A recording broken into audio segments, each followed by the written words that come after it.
Hey everybody, I'm back with more somewhat controversial topics, but first, I'm going to say something about science. Linguistics is a science, and I think the most important thing in a science is to always be questioning it, especially on the cutting edge. It's super important that there's something coming against consensus almost at every moment. On the other side of that coin, I'd like to say, if what you're arguing to be true has already been proven wrong, then it's time to move on. The world is round. So the argument in question, which I mentioned in my recent video about African linguistics, that was essentially just consensus against, non-consensus, was a big claim. And I'm going to break it down in this video, but let me just lay out the first part of what this person said. And we're not going to dig into everything that this person said, just this initial claim, because it's interesting. I'd never heard anything like it, and I was very excited to look into it. So let me read it. Ancient Egyptian is definitely not an Afro-Asiatic language. Ancient Egyptian clusters with Old Nubian, possibly in the Sudanic languages, or Bantu phylum. Now, what I find most interesting about this claim is Old Nubian and the Sudanic languages and the Bantu phylum are currently in two separate boxes linguistically. Old Nubian and the Sudanic languages are in the Nilo-Saharan box, and Bantu is in the Niger-Congo box. So they already aren't said to be related to each other. So that's another part of consensus that's being messed with. And these two claims are going to be very different to approach. So the Old Nubian / Sudanic claim is a very specific thing, a very specific language, Old Nubian. We're not even going to talk about when it existed, where it existed in relation to ancient Egyptian.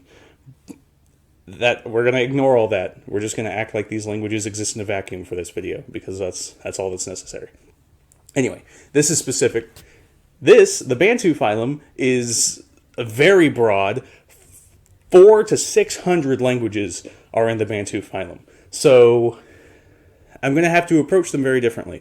For the Old Nubian, I'm going to look at specific words and how they may or may not be related to each other, as well as grammar.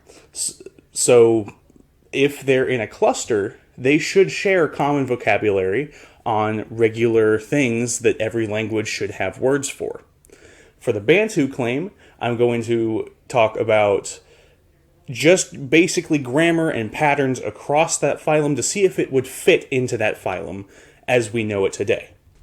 And of course, I'm also going to compare ancient Egyptian to what's known about the Afro-Asiatic language family and how it does and does not fit, or would not fit. I'm trying to approach this very moderately, very open-mindedly.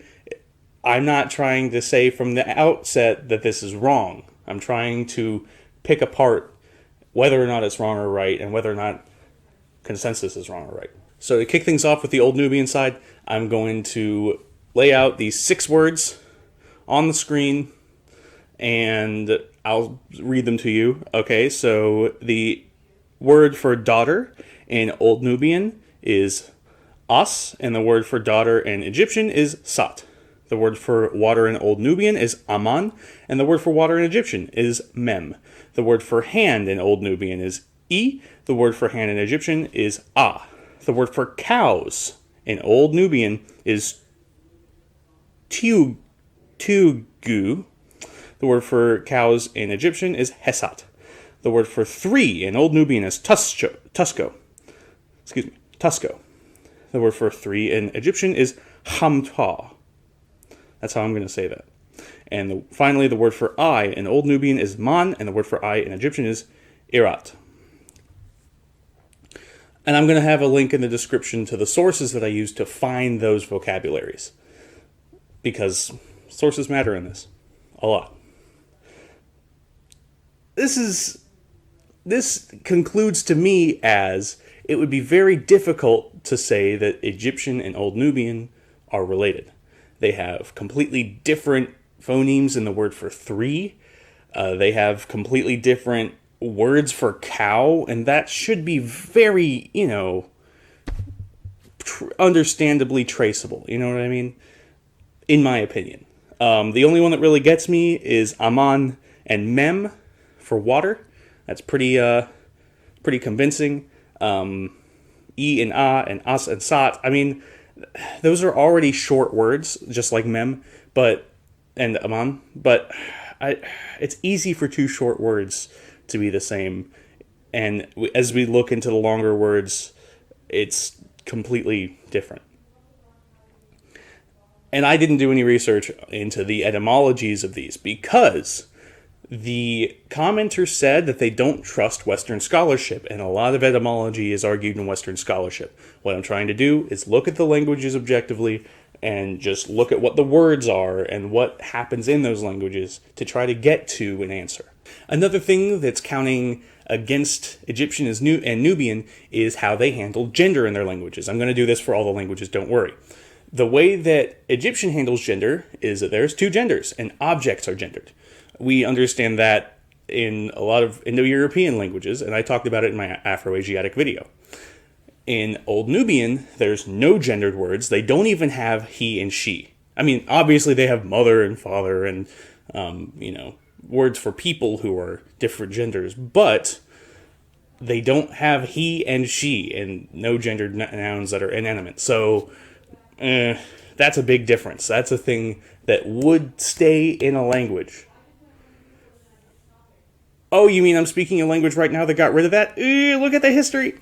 Okay, so if it's not Old Nubian or Sudanic, maybe it's Bantu.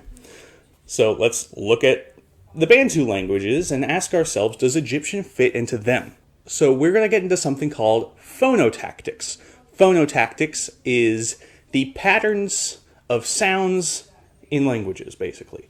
In Bantu languages, almost every single word in every single Bantu language follows a consonant vowel, consonant vowel, consonant vowel pattern. There's one exception. There's a language in the Democratic Republic of the Congo where they have words that end in consonants, and the name of that language is Bushong. Another important thing to take into account with the phonotactics of Bantu languages is they never cluster consonants. They never cluster consonants. The only time that you will find two consonants together is if one of them is nasal, an M or an N. We can see that in words like bongo, jumbo, like the one I just said, bushong. Lingala is the name of a language in Congo. You get the gist. Every word, every language, except for one, consonant vowel, consonant vowel, consonant vowel. Egyptian, while it does not write its vowels, is understood to not do that. It tends to follow a initial consonant, a vowel will be secondary, and then there will be a cluster. Or nothing. Or another consonant. It doesn't follow the same pattern at all. It has smaller words that have, in general, one vowel in them, and they will have consonant clusters at the ends of words. There are no Bantu languages that have consonant clusters at the ends of words. As far as genders go, Bantu has them. But they're completely handled differently than in Egyptian. And it's part of their 20-piece noun class system. And I know that probably just made some of your heads spin, so let me dig into what noun classes are in Bantu and hopefully try to explain how it differs from Egyptian and from English. So in English, the only time that we add something to our nouns to change them is to make them plural. You throw an S on the end of the word cat, plural cats. What you don't know about that cat is what gender it is, and you can tell that in Egyptian. In Egyptian, they change for plurality as well as gender, just like in Spanish or French. In Bantu, it gets even more complex than that. So I'm going to make some crude examples to try to help you understand what the Bantu noun class system does. Okay, so suppose we just take the word cat and we throw the Bantu prefix pa on front of it. It means the cat near to me. If you take cat and put the prefix mu on front of it, it means inside the cat. There are other prefixes that change gender. They have specific prefixes for fruits and vegetables. They have specific prefixes for inanimate things. They have specific prefixes for other animals. It gets deep. Not every language has all 20 prefixes, but all of them have them. So the fact that Egyptian doesn't do that is another way to know that it's not Bantu. Now, finally, let's compare Egyptian with the other parts of the Afro-Asiatic family.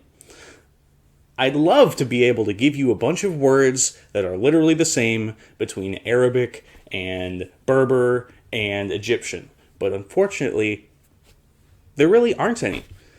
The reason for that is you have to keep in mind that the Afro-Asiatic language family is supposed to be 12,000 years old, and ancient Egyptian is only 5,000 years old. That's old, but that means it had 7,000 years to move around and mutate and change from other Afro-Asiatic groups. Now, there are, in the proposed Proto-Afro-Asiatic, regular sound changes that would link words between Egyptian and Arabic.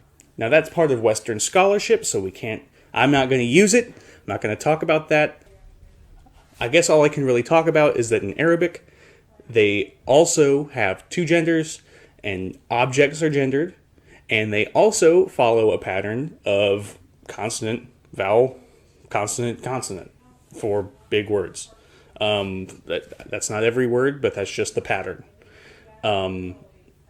So the things that we looked at before that disproved Egypt's connection to those other languages apply to other proposed Afro-Asiatic languages. So my conclusion is that in these specific ways, Egyptian is closer related to Semitic languages than Bantu languages or Sudanic languages, or specifically Old Nubian. Now, I know this is a response that's not from a scholar, so if any of you are legitimately, educated linguists, go ahead, rip this apart. Tell me why my argument is lame. It probably is. I did my best with what I had. I know this is a long way to go to just respond to a commenter, but I thought it was such an interesting thing that there are people who think this about language, and I'm not going to get into the deeper reasons why I think that they have this claim, but I think it's always amusing to me how far people will go to try to question the status quo, and it's a good thing in most cases. It's a good thing, especially in linguistics, because go ahead, what's going to change if you question linguistics? The words still mean the same thing in modern languages. It doesn't. Anyway, sorry, I'm rambling. I hope you all enjoyed this. Thank you for watching. Have a great day. Be sure to like, comment, subscribe. Bye-bye.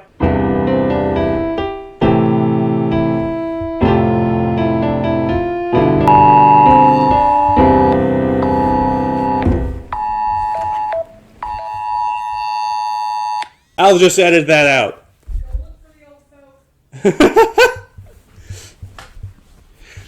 If you live in what county was that? Volusia County, Florida. That's hilarious. I don't even live near Volusia County, Florida. Anyway.